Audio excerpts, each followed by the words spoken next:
Nagsasagawa na ang PNP ng internal verification process para alamin ang katotohanan sa likod ng kontrobersyal na kautusan na layon umanong pagtakpan ang issue ukol sa EDSA busway.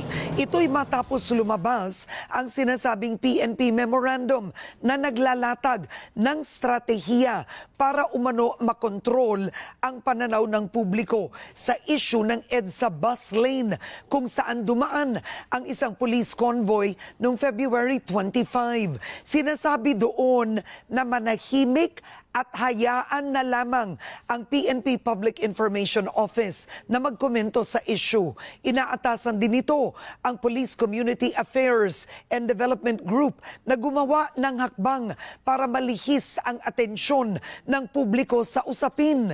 Pero itinanggi ng PNP ang memo at sinabing tumatalima ang organisasyon sa pinakamataas na antas ng katapatan at integridad. Hinikayat din nila ang publiko na beripikahin muna ang impormasyong matatanggap para maiwasan ang anumang spekulasyon at kalituhan.